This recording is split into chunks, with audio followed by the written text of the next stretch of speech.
Ukweli mchungu kuhusu maisha. Mambo 9 ambayo ni ukweli mchungu kuhusu maisha.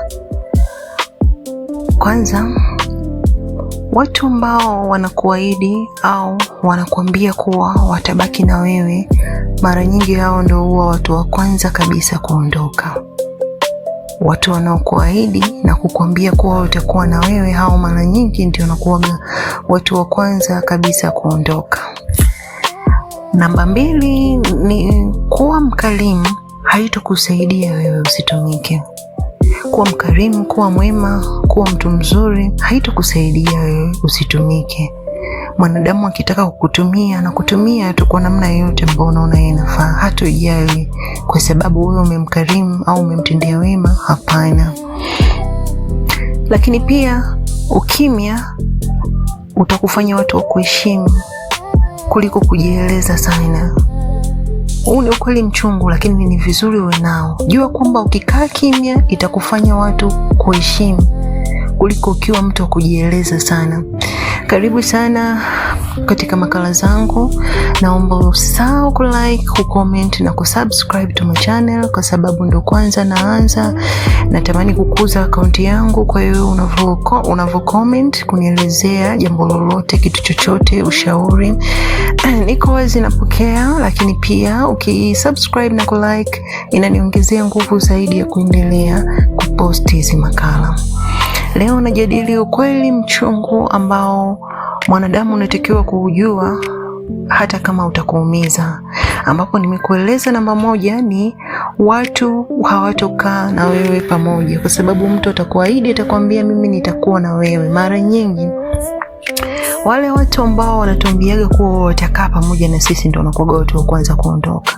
Lakini ukweli namba 2 nimesema kwamba kuwa mwema au kuwa mtu mzuri haitokusaidia wewe watu wakitaka kukutumia. Mtu akitaka kukutumia wewe hatowaza umemfanyia nini au una wema gani kwake. No, wanadamu hawatakufikiria kwa hilo. Lakini 3 nimekueleza kwamba ukimya unakufanya uheshimike zaidi kuliko kujifafanua. Ukweli namba 4 ni kwamba kufanya kazi kwa juhudi au kujituma sana kuna mata, lakini ni vizuri sana kama juhudi zako kutakuwa kuna mtu anayeziona.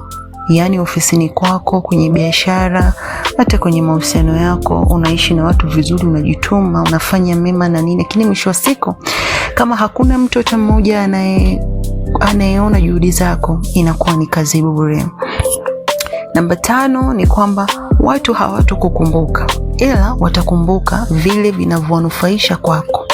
Watu hawatakukumbuka ila watakumbuka vitu wanavyovipata kutoka kwako. Kwa hiyo kuwa makini, usichanganye.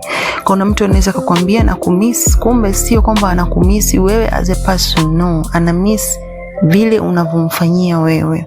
Kwa mfano, unaweza kawa mtu ambaye unasaidia sana familia, unasaidia sana marafiki, unaona, lakini baadaye ukatoka ukaenda sehemu nyingine, ukawa mbali nao, kukwambia wanakukumbuka wana nini, kumbe wanamisi kwamba mkiwa mmekaa mnaongea, mnafanya issue zenu, ikifika lunch wewe ndio una pay bill, ikifika jioni wewe ndio unawasha gari unawapeleka majumbani. Sasa wakikukosa kwa hizo huduma, wakizikosa na nini, wanaanza kuonyesha kukutaka wewe, sio wewe bali ni vitu unavyowafanyia.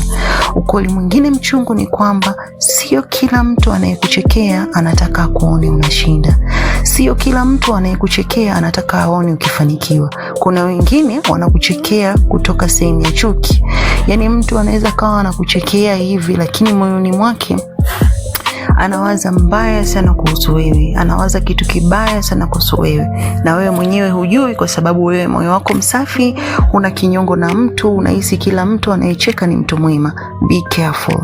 Ukweli mwingine mchungu kuhusu maisha ni kwamba amani inaonekana kama ni kitu fulani cha kuchosha, au peace feels boring. Unaona? Kwa sababu gani nasema hivyo? Ni kwamba amani unaweza kuona kitu cha kuchosha kama umepitia mikiki, lakini nikwambie amani ni kitu ambacho hakina thamani. Kama umetoka kwenye mikiki, umegombana huko na mtu na nini, umeona, kwa mfano umegombana na mtu, umeingia zako ndani huko peke yako, unaweza ukaona kama kuna kitu kinakwambia mbona kama nimeboreka, mbona hivi, nitoke nikutane na mtu niongee naye nimueleze nini.